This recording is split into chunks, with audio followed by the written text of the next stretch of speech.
જય સંવિધાન, જય ભારત. બધા મિત્રોને ગુડ મોર્નિંગ. ખાસ આજે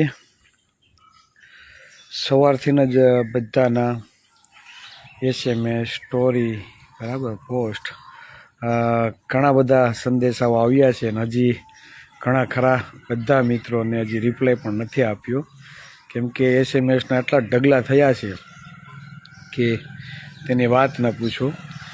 સવારે મોર્નિંગમાં જ્યારે ઉઠ્યા એટલે પહેલો જો કોઈ વિડીયો જોયો હોય તો બે મિત્રોનો, એક અમારે લાલજીભાઈ પરમાર અને જયસુખભાઈ બારૈયા, તેમની સાથે દિલીપભાઈ, ચેતનભાઈ, પંકજભાઈ, આ સાથી મિત્રોના જે શબ્દ હતા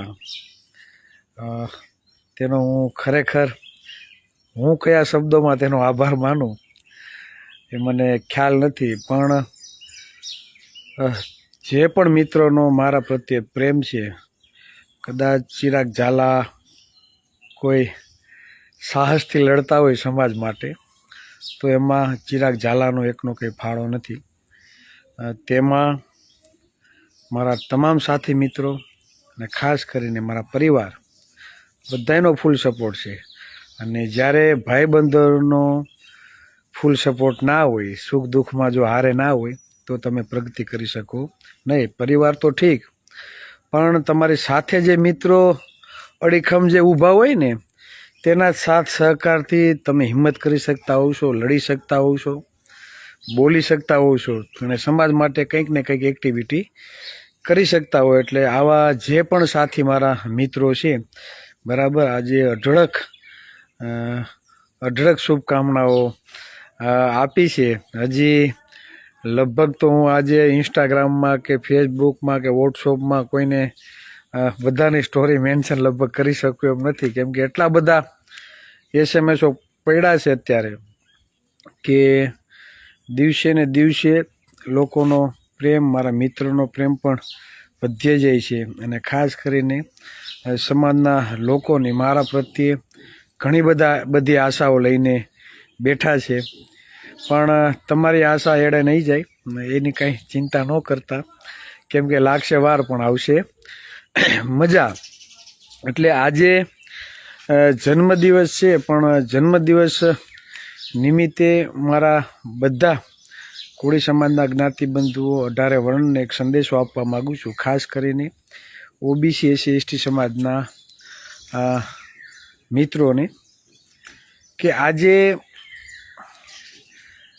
2026, બરાબર, એટલે 36 યર્સ મારા પૂરા થયા, એટલે સમજી લો ને અડધા ઉપર જિંદગી આપણી પૂરી થઈ ગઈ. હવે બાકીનું જીવન આ સમાજના ઉત્થાન માટે, આ સમાજમાં કંઈક પરિવર્તન આવે તેના માટે આપણે નિડરપણે અવાજ ઉઠાવીએ, લડીએ, તે ખૂબ જ જરૂરી છે. કેમ કે હું પોતે જે સમાજનું હાલ પરિસ્થિતિ જે જોઉં છું, તમે કાલે વિડીયો જોયો હશે, કોળી સમાજને બેન હતા, રડતા રડતા કહેતા હતા કોળી સૌ તો મકાન નથી આપતા. વાસ્તવિકતા છે, જોજો કાલનો વિડીયો, મારી પાસે છે મૂકવાનો, મને એ ટાઈમ નથી મળ્યો. ઘણા બધા લોકોએ મૂક્યું છે, અમે કોળી છીએ એટલે મકાન નથી આપતા. જ્ઞાતિવાદનું ઝેર હજી પણ બધી જગ્યાએ છે. કોઈના મનમાં એમ હોય કે હવે જ્ઞાતિવાદ નથી તો ભૂલી જજો. સરકારે હમણાં જાહેરાત કરી કે ટપોટપ બધી ભરતીઓ આવે છે ને ભરીએ છીએ, તો આવું કેમ થાય છે એ વિચારજો. કેમ કે જાગૃતિ પણ છે, પણ હજી લડવા માટે લોકો રોડ ઉપર, રસ્તા ઉપર નથી આવતા, ઘરની બારોબાર નથી નીકળતા, એટલે ભરતી ટપોટપ ભરવામાં આવે છે. અને અત્યાર સુધીમાં 8-9 ભરતીઓ જે ગઈ છે તેમાં OBCની ક્યાંક 15%, ક્યાંક 16%, ક્યાંક 20%, ક્યાંક 21% આવી ભરતીઓ કરવામાં આવી છે.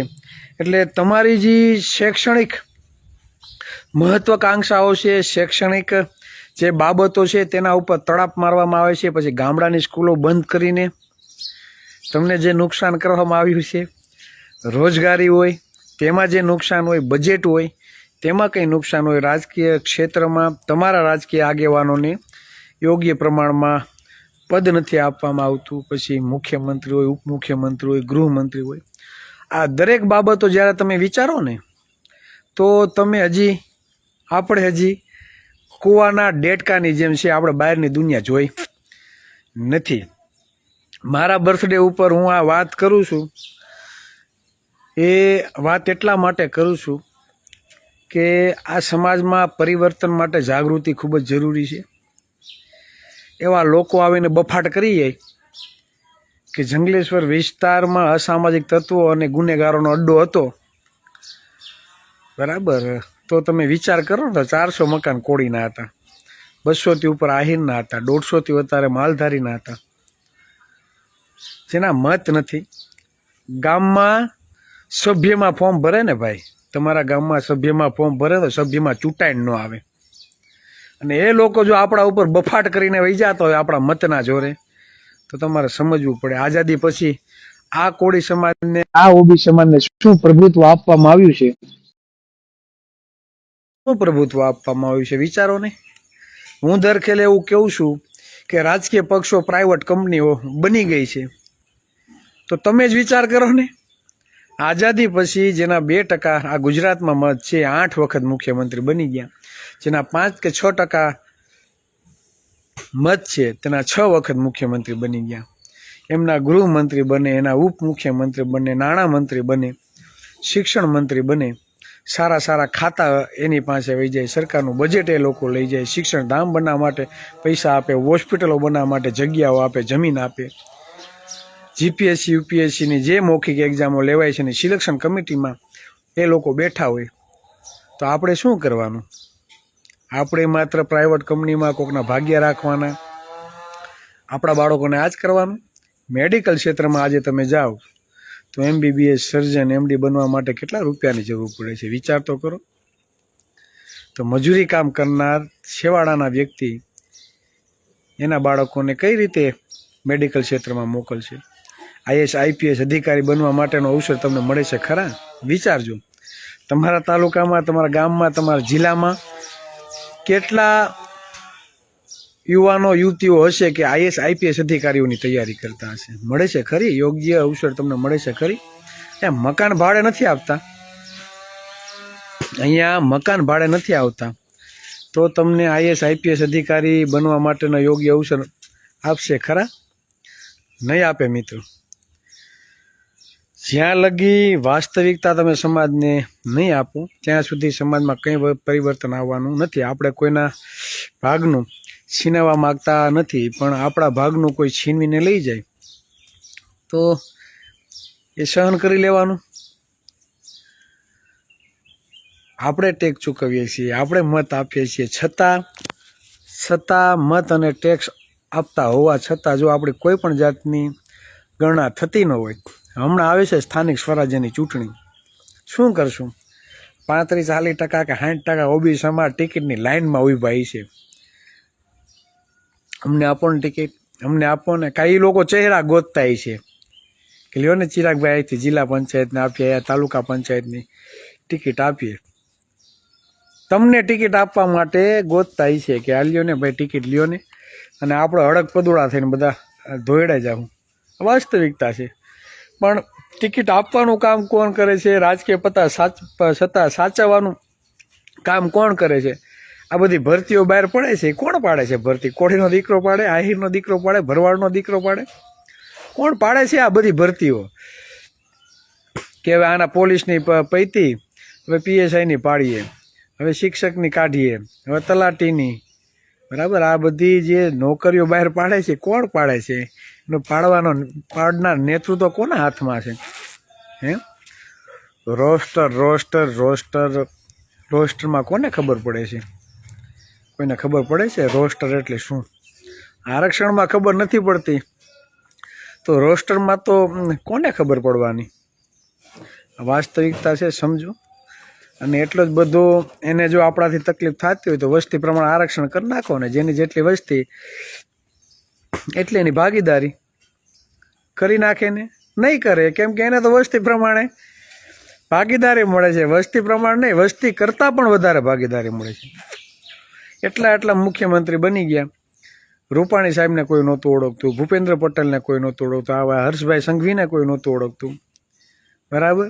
તો ઉડીને ક્યાંથી આવીને મુખ્યમંત્રી, ઉપમુખ્યમંત્રી, ગૃહમંત્રી બની જાય છે, બરાબર.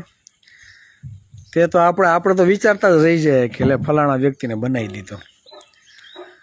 એટલે કહેવાનો મતલબ એ છે કે રાજા એને બનવું છે, સત્તા એના હાથમાં રાખવી છે અને મેથી મારવાની છે આપણી, બરાબર. નોકરીઓ આપણી ખવાય, બરાબર. ભજીએ કોઈ એવું ક્ષેત્ર બાકી નથી કે કોઈ જગ્યાએ તમને અન્યાય થતો નથી અને દેખીતો અન્યાય. પાટીદાર ક્ષત્રિય આંદોલનકારીઓના કેસો પાછા ખેંચાય છે, આપણા નથી ખેંચાતા, વાસ્તવિકતા છે. કહેવાનો મતલબ એ છે કે આ બધી બાબતો તમારે ઘર ઘર સુધી પહોંચાડવી પડશે. નહીં પહોંચાડો તો હજી સમાજમાં પરિવર્તન આવવાનું નથી. જેને માલપુઆ ખાવા છે, બરાબર, જેને સત્તા ભોગવવી છે, જેને સત્તા ભોગવવી છે, જેને પોતાનું જ સારું કરવું છે, બરાબર, તો અમારા બાબુ દાદા કે એમ એની બાયડી બદલશે, એના જોડાઈ બદલશે, ગાડી બદલશે, બધું બદલશે. સમાજમાં કંઈ પરિવર્તન આવશે નહીં. સમાજમાં પરિવર્તન ત્યારે જ આવે કે જ્યારે તમે નિડરપણે, સ્પષ્ટપણે રાજનીતિની ખુલીને વાત કરો, વાસ્તવિકતા સમાજમાં રજૂ કરો. નોકરીઓ કેટલી ખવાય છે, બજેટ કેટલું ખવાય છે, આ બધી બાબતોની જ્યાં સુધી તમે ખુલીને ચર્ચા નહીં કરો ત્યાં સુધી કોઈ પરિવર્તન આવવાનું નથી અને નથી. એટલા માટે જ આપણે ગામે ગામ ટીમ તૈયાર કરીએ છીએ અને આ ટીમ એવી તૈયાર કરવા માગીએ છીએ કે સમાજની વાસ્તવિકતા ઘર ઘર સુધી પહોંચાડી શકીએ. શિક્ષણ હોય તો સમાજનો વિકાસ થાય, પણ જે શિક્ષણિક ગેરરીતિઓ જે થાય છે, બરાબર, અને જે લોકો કરે છે તે બધા જ્ઞાતિવાદી છે. વર્ગ 3ની એક્ઝામમાં 40% અંગ્રેજીમાં લઈ આવો ને તો પાસ થાવ. તમને શું લાગે? આહિર, ભરવાડ, કોળી, પ્રજાપતિ, ઓબીસીના દીકરા છે ને 90-95% લોકોને અંગ્રેજીમાં ખરેખર એટલું બધું નોલેજ હશે ખરા? કેમનું શિક્ષણ એ પ્રમાણે એમને મળ્યું છે. ગામની સ્કૂલો બંધ, મજૂરી કામની સાથે સાથે શિક્ષણ લેવાનું, આ વાસ્તવિકતા છે. તો અંગ્રેજીનું ભારણ જ્યારે ઠોકી બેસાડવામાં આવે છે તેનો સીધો તર્ક એ નીકળે કે આ લોકોને ઓબીસી, એસસી, એસટી સમાજના દીકરા દીકરીઓને તકલીફ છે ને એના દીકરા દીકરીઓ સરકારી નોકરીમાં આવવા જોઈએ નહીં. યાદ રાખજો, ટપોટપ જે ભરતીઓ ભરાય છે ને અને બહાર પાડે છે, તમારી એક નોકરી, તમારા ભાગની એક સીટ જો અન્ય કોઈ ભરીને લઈ ગયું એટલે આજીવન, બરાબર, એ જ્યાં સુધી રિટાયર્ડ નહીં થાય ને ત્યાં લગી તમે ખાલી નહીં કરાવી શકશો અને એ નુકસાની તમારે ભોગવવી પડશે. એમાં કંઈ બે મત નથી. અને આ લોકોની ગણતરી એવી છે કે ઓબીસી, એસસી, એસટી સમાજના કે માઇનોરિટી સમાજના લોકો વધુમાં વધુ પછાત રહી, વધુમાં વધુ નબળા રહી, આર્થિક રીતે સદ્ધર ના થાય એવી જ આ લોકોની મહત્વાકાંક્ષા છે. એટલે જ આઝાદીના 70 વર્ષ, 75 વર્ષ પછી પણ આપણું પછાતપણું દૂર થયું નથી. અને જો આપણામાં ધ્યાન આપ્યું હોત તો 75 વર્ષ રાહ થોડીક જોવી પડે આપણે, 75 વર્ષ રાહ જોવી પડે નહીં. એટલે આઝાદીથી અત્યાર સુધીનો ઇતિહાસ પણ તમારે તપાસવો પડે. આઝાદી પછી પહેલાંનો પણ ઇતિહાસ તમારે તપાસવો પડે. જે રાજકીય પાર્ટીઓમાં તમે કામ કરો છો, પછી કોંગ્રેસ હોય, ભાજપ હોય, આપ હોય કે XYZ, તેનો ઇતિહાસ પણ તમારે તપાસવો પડે. કોણે બનાવી છે, કોણ કામ કરે છે, કોની પાસે નેતૃત્વ છે અને એની વિચારધારા કઈ છે. 1885માં કોંગ્રેસ બની ગઈ, વિચાર કરો તમે. અને આપને ખાલી એટલી જ ખબર છે કે 1947માં આપણો દેશ આઝાદ થયો, બાકી કોઈ જાતની આપને ખબર નથી. આપને શિક્ષણ નહોતું. શિક્ષણ માટે કયા મહામાનવોએ જોખમ ઉઠાવ્યા, આંદોલન કર્યા, એ પણ આપને ખબર નથી. તમારા દાદા કે એના દાદા શિક્ષણ ખરેખર શિક્ષિત હતા? વિચારજો જોઈએ. તો આવું કેમ? આ 20-25 વર્ષમાં થોડી ઘણી પરિવર્તન થોડુંક આવ્યું છે. તમે 30 વર્ષ 40 વર્ષ 50 વર્ષ પહેલાં જાઓ તો કેમ ભાઈ આપણી પાસે શિક્ષણ નહોતું? આપને શિક્ષણથી વંચિત રાખવામાં આવ્યા છે. આ મગજમાં છે ને ફિટ કરવું પડશે. અને જે સમાજ વાસ્તવિક ઇતિહાસ જાણતો નથી ને એ સમાજમાં બરાબર ક્રાંતિ પણ ન આવે અને પરિવર્તન પણ ન આવે, એનો વિકાસ પણ ન થાય. એટલે વાસ્તવિકતા સમજવી પડશે, જાણવી પડશે અને ઇતિહાસથી વાકેફ થવું પડશે. તો જ આપણે આપણી આવનારી પેઢીને, આપણા સમાજને આપણે કંઈક આપી શકશું. જે પણ મિત્રોએ જન્મદિવસની શુભકામનાઓ પાઠવી છે, હજી તો કદાચ 9:15 વાગ્યા હશે, તો તે બધા મિત્રોનો આભાર. કોઈનું સ્ટોરી મેન્શન થાય ન થાય, બરાબર, તો માફ કરજો. કોઈનું કોલોબરેશન ન લેવાય તો પણ માફ કરજો, કેમ કે અઢળક SMS આવ્યા છે. બને એટલે હું ટ્રાય કરું છું, પણ કદાચ પર્સનલી બધાને SMS ના પહોંચાડી શકું તો કોઈ દિલ ઉપર નહીં લગાડતા, બરાબર. બધા મિત્રોનો ખૂબ ખૂબ આભાર. ને ખાસ કરીને મારા સુરતના જે પણ સાથી મિત્રો છે, મારા સુખ દુઃખના જે બધા ભાગીદારો છે, અને જેના ટેકાથી, જેના સહકારથી ચિરાગભાઈને બોલવાની હિંમત મળે છે, ચિરાગભાઈને સમાજના હક અધિકારો માટે લડવાની હિંમત મળે છે. તો આ બધી જે મિત્રોની ખરેખર દેન છે, મારા પરિવારની દેન છે. તો એ બધા મિત્રોનો ખૂબ ખૂબ આભાર. અને જ્યારે પણ મારે જરૂર પડે ત્યારે અડધી રાતના હોકારો બની અને બધા ઊભા રહે છે. એટલે જ ખુલ્લે આમ નિડરતાથી આપણે બધી રજૂઆતો કરીએ છીએ. અને બીજી વાત એ કે 2 દિવસ થયા એક સમાચાર આવે છે કે ભાઈ માયાભાઈના દીકરા ભરત ભમ્મર દ્વારા પિન્ટુભાઈ અને અન્ય મિત્રો ઉપર અરજી કરેલી છે, બરાબર. માનહાનિની હોય કે જે હોય તે, બરાબર. એટલે સમાજ માટે લડતા અને ખાસ કરીને પિન્ટુભાઈ યુવા કોળી એકતા સંગઠન ગુજરાતના પ્રદેશ કારોબારી સભ્ય, એટલે અમારી ટીમના વ્યક્તિ છે. એટલે પિન્ટુભાઈ, તમારે તો કંઈ મૂંઝાવાની જરૂર છે નહીં. ઊભા છીએ અડીખમ. અને કાલે ઘણા બધા મિત્રોના ફોન આવ્યા, વાતચીત થઈ. જે પણ મિત્રો વિરુદ્ધ કંઈ પણ અરજી આપવામાં આવી હોય, કોઈએ મૂંઝાવાની જરૂર નથી, બરાબર ને. આખો સમાજ તમારી સાથે છે. જ્યાં જરૂર પડે ત્યાં હાકલ કરજો, ઊભા રહેશું, બરાબર. કેમ કે સમાજ માટે જે મિત્રો લડ્યા હોય ને એના પડખે હંમેશા ઊભું રહેવું પડે. નકર બીજી વખત છે ને ભાઈ, કોઈ વ્યક્તિ લડવા મેદાનમાં ના આવે. એટલે હર હંમેશા સમાજ માટે જે લડનાર ક્રાંતિકારી યોદ્ધાઓ હશે તેના માટે હર હંમેશ અમે ઊભા રહીશું. એટલે કોઈ કોળીના દીકરાઓને દબાવવાની કે બીવરાવવાની કોશિશ ના કરવી. અને હજી કહું છું, અરજીના નામે એક પણ વ્યક્તિએ નિવેદન દેવા જવાનું નથી, બરાબર. અરજીના નામે નિવેદન દેવા ના આવવાનું હોય એવું લાગે તો એ ફરિયાદ દાખલ કરી દેજો, બરાબર. ચિરાગભાઈ, પિન્ટુભાઈ કે બીજા અન્ય વ્યક્તિ ઉપર જો ફરિયાદ દાખલ અરજી થઈ હોય તો મજા આવે તો ફરિયાદ દાખલ કરી દેજો. તમને મજા આવશે અને અમને મજા આવશે. અમે આવી જઈશું જવાબ દેવાને, લીગલી જે પણ કાર્ય હશે, બરાબર, તેમાં અમારો ફૂલ સપોર્ટ હશે. એટલે ખોટા ધક્કા ખવડાવવાને એને પોલીસ પ્રશાસનથી જે બીવડાવવાની કોશિશ થાય એમાં હવે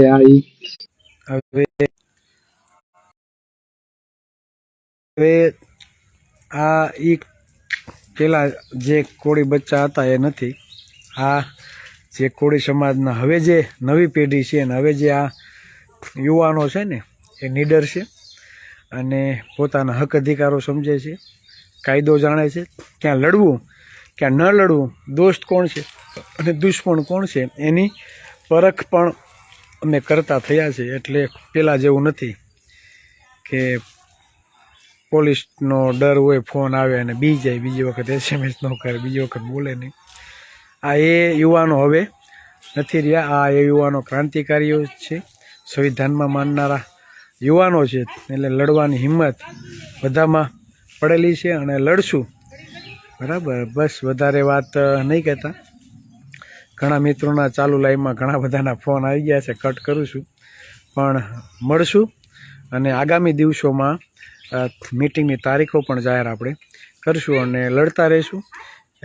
બધા મિત્રો જે પણ લાઈવમાં નિહાળતા હોય અને જે પણ મિત્રો અમારા વિડીયો મેસેજ જોતા હોય, બરાબર, તો તેમને સમાજમાં વાસ્તવિક જાગૃતિ માટે તમને એમ લાગે કે ખરેખર આ વાતમાં, આ મેસેજમાં કંઈક દમ છે, કંઈક સત્યતા છે, તો તમારા ગામમાં, તમારા તાલુકામાં અને સમાજ સુધી પહોંચે તેવો હંમેશા પ્રયત્ન કરવો. કેમ કે સોશિયલ મીડિયા અત્યારે એક એવું માધ્યમ છે કે આપણે આપણી વાતને દરેક સુધી પહોંચાડવા માટે મહેનત આપણે કરી શકીએ. બસ વધારે વાત નહીં કહેતા, જે પણ મિત્રોએ જન્મદિવસની શુભકામનાઓ પાઠવી છે તે બધા મિત્રોનો ખૂબ ખૂબ આભાર. આજે ફરી પાછા એક વખત લાઈવ થશું, બરાબર, એટલે ત્યારે પણ આભાર વ્યક્ત કરી બસ વધારે વાત નહીં કહેતા મારી વાતને વિરામ આપું છું. જય સંવિધાન, જય ભારત.